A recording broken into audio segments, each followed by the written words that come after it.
the best job in the world. I'm a doctor. No, believe me, that's not why. I'm an obesity doctor.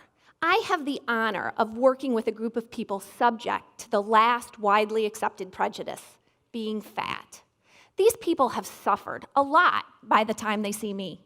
Shame, guilt, blame, and outright discrimination. The attitude that many take, including those in healthcare, is that these people are to blame for their situation. If they could just control themselves, they wouldn't be overweight, and they're not motivated to change. Please let me tell you, this is not the case. The blame, if we've got to extend some here, has been with our advice, and it's time we change that. Obesity is a disease. It's not something created by lack of character. It's a hormonal disease, and there are many hormones involved, and one of the main ones is a hormone called insulin. Most obese individuals are resistant to this hormone, insulin. So what does that mean exactly, to be resistant to insulin? Well, insulin resistance is essentially a state of pre-pre type 2 diabetes. Insulin's job is to drive glucose or blood sugar into the cells where it can be used. In a nutshell, when someone is insulin resistant, they're having trouble getting blood sugar where it needs to go, into those cells. And it just can't hang out in the blood after we eat, or we would all have a diabetic crisis after every meal.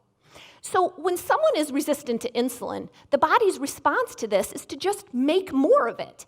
And insulin levels will rise, and for a while, years even, this is going to keep up, and blood sugar levels can remain normal.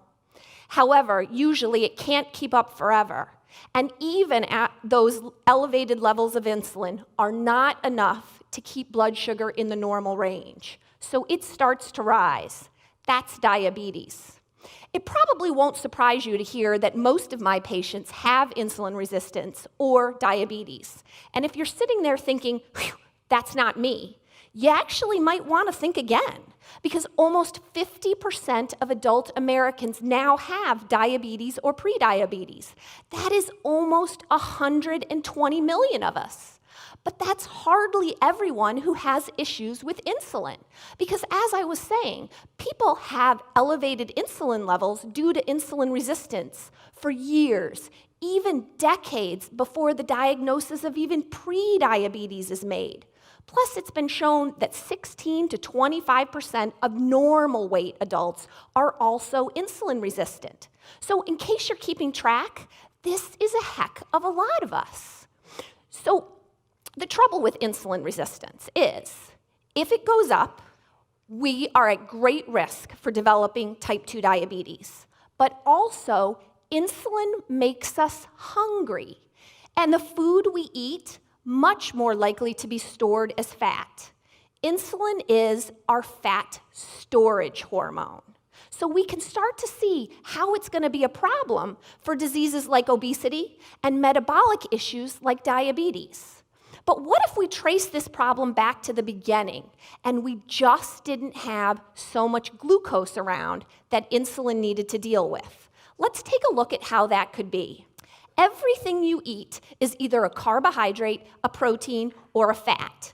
And they all have a very different effect on glucose and therefore insulin levels, as you can see on the graph.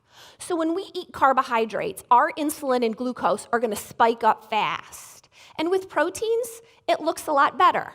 But take a look at what happens when we eat fat. Essentially nothing, a flat line. And this is going to wind up being very important. So now I want to translate that graph for you into a real-world situation. I want you to go back and think about the last time you ate an American version of Chinese food. We all know there's rules associated with this, right?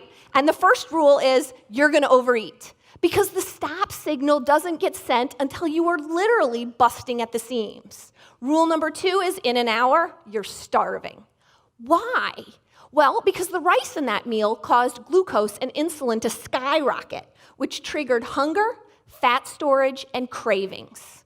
So, if you're insulin resistant to begin with, and your insulin levels are already higher, you really are hungrier all the time. And we have this set up. Eat carbs, your glucose goes up, your insulin goes up, and you have hunger and fat storage. So how do we recommend to these people to eat? Because it seems like that would be really important, and it is. Let's focus just on type 2 diabetes, because the general recommendations are to tell patients with type 2 diabetes to consume 40 to 65 grams of carbohydrates per meal, plus more at snacks. Trust me on this, that's a lot of carbs. And remember what's going to happen to glucose and insulin, blood sugar and insulin, when we eat them? Yes, we are essentially recommending that they eat exactly what's causing their problem. Sound crazy? It really, really is. Because at its root, diabetes is a state of carbohydrate toxicity.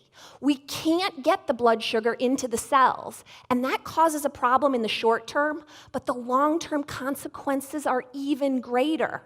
And insulin resistance is essentially a state of carbohydrate intolerance. So why, oh why, do we want to continue to recommend to people to eat them? The American Diabetes Association guidelines specifically state that there is inconclusive evidence to recommend a specific carbohydrate limit. But those guidelines go right on to say what we all know. Carbohydrate intake is the single biggest factor in blood sugar levels and therefore need for medication. These guidelines then go on to say, hey, look, if you're taking certain diabetic medications, you actually have to eat carbs. Otherwise, your blood sugar can go too low. Okay, so let's take a look at the vicious cycle that advice just set up. So it's eat carbs, so you have to take medicine. Then you have to eat more carbs so you avoid the side effect of those medications. And around we go. Even worse is that nowhere in the ADA guidelines is the goal of reversing type 2 diabetes.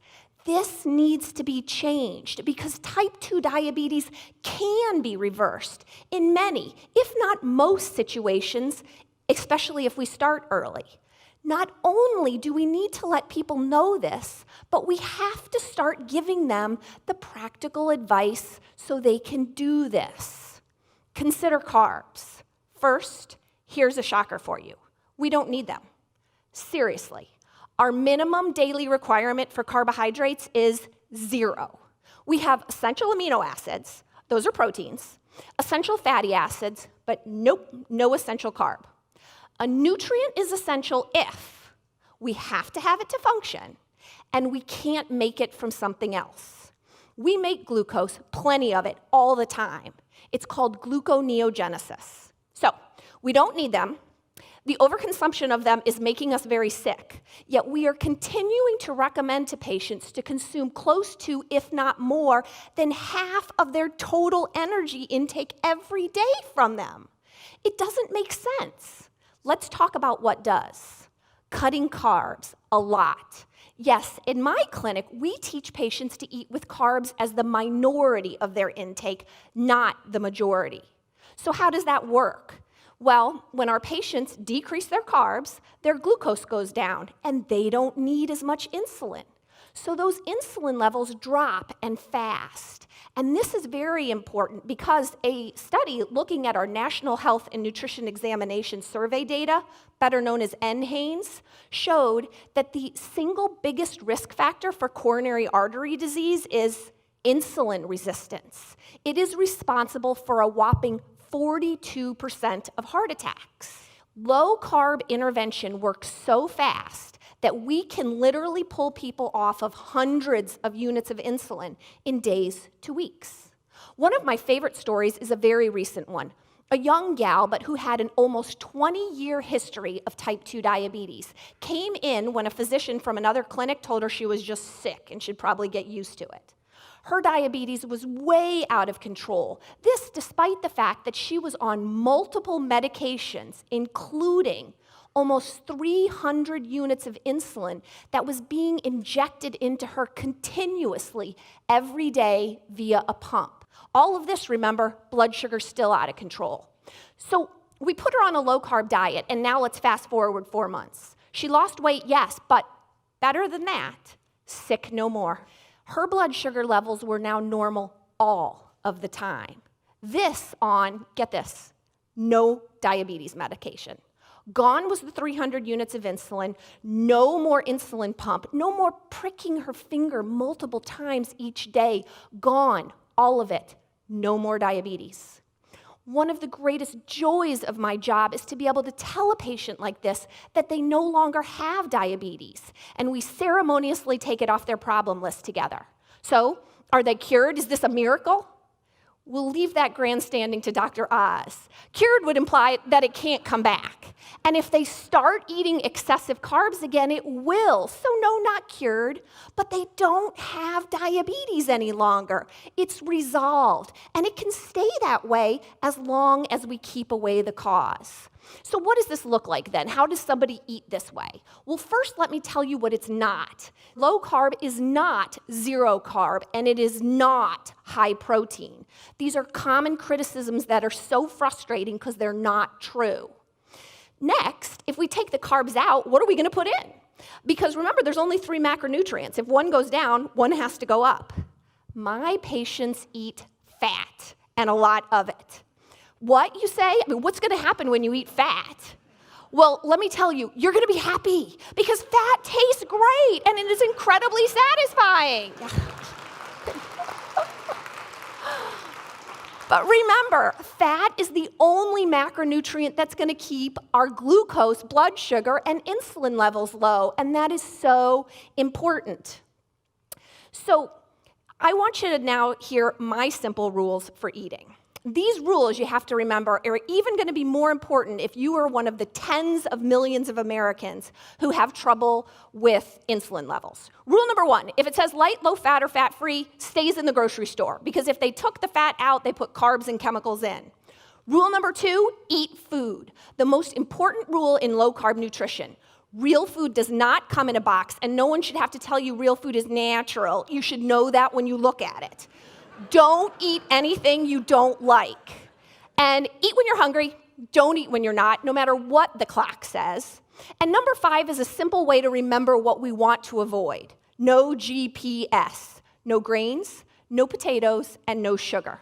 That last one is a biggie, right? No grains? Yeah, no grains. But we have to have them.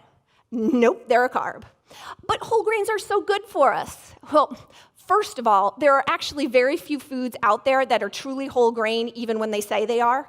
Most foods that purport themselves to be whole grain are highly processed and the fiber benefit ruined, or they're coming with highly refined flour, usually both of these things. So if you are one of the truly insulin-sensitive people, you can eat real whole grain. But if you are in the enormous slice of our population with insulin issues, it's making things worse. So what if you are one of the real insulin-sensitive people? Can you still eat this way? Yes, I'm a great example. Over a year ago, I decided I would cut my carbs as low as I recommend to my diabetic patients. Now, it's not mandatory for my health like it is for theirs. I'm not insulin resistant, so would this be a problem? No, that's just the thing. Unless you have an exceedingly rare syndrome, then cutting carbs is going to be good for you, even if it's not necessary. I want to show you a couple pictures of my radical food. So this is a common breakfast in my house. So does it look like I just broke my own rule? I didn't, because this muffin is made with coconut flour. I bake all the time still. I just use non-grain-based flours. Coconut, almond, hazelnut, flax, they make delicious things. And this is a typical dinner in my house with a typical starch. That would be the sautéed mushrooms. No, my patients and I eat delightful food all of the time and enjoy it. But what about the research on this? I mean, is this just anecdotal evidence now from my clinic? No. There are dozens of randomized controlled trials looking at low-carb intervention for things like diabetes, cardiovascular risk factors, obesity. They're consistent. It works. There are even a large number of studies showing that low-carb nutrition decreases inflammatory markers, which is making it really exciting for diseases like cancer. We just finished a study in our clinic, and what we did is we took 50 type 2 diabetic patients that were treated with our low-carb, high-fat-based program, and we compared them to 50 patients who were treated with the ADA guidelines. And after 6 months, not only did we find a significant metabolic advantage for the low-carb group, but, and let's face it, this is important, a huge cost savings. Our analysis showed that our patients could save over $2,000 a year just on the diabetes meds they were no longer taking. Just think how fast that adds up in our diabetes epidemic now that we are spending $250 billion a year on in this country. So I want to show you a slide now that demonstrates where that savings is coming from. So this is looking just at the insulin difference in the two groups after 6 months. And what we can see is that the low-carb group was able to decrease their insulin by almost 500 units a day. Whereas in the ADA-treated group, they had to increase their insulin by almost 350 units a day. Two important things. Number one, insulin's expensive. And number two, not all the people in this study were even on insulin, which makes these results even more impressive. But what I would say is that this graph really represents two different approaches to treating this disease. The first, our group with the goal of reversing disease, meaning they need less medicine. And the second group, which very clearly aligns with the ADA guidelines, which states that diabetes is a progressive disease requiring more medicine over time. Progressive, unless we take away the cause. So what's the problem then? Why is this not everywhere? Why isn't low carb the norm? There's two big reasons. Number one, status quo. It is hard to break. There are many agendas involved. We got this notion that low fat was the way to go decades ago, but a recent study just came out showing that there was zero randomized control evidence to recommend to Americans to remove the fat from our diet, and that's how the carbs got added in. It was essentially a huge experiment on millions of people, and it failed miserably. The second reason we don't see it everywhere is money. Don't be fooled. There's a lot of money to be made from keeping you sick. And what we see is with these specialty guideline panels, they are stacked with conflict of interest. So the solution to the diabetes epidemic in my clinic is exceedingly clear. Stop using medicine to treat food. And for a disease whose root cause is carbohydrates, take away the carbohydrates or at least cut them so we can remember what we used to know. We knew it a long time ago. This was said thousands of years ago, and we need, in this day and age, to get back to that notion. Thank you.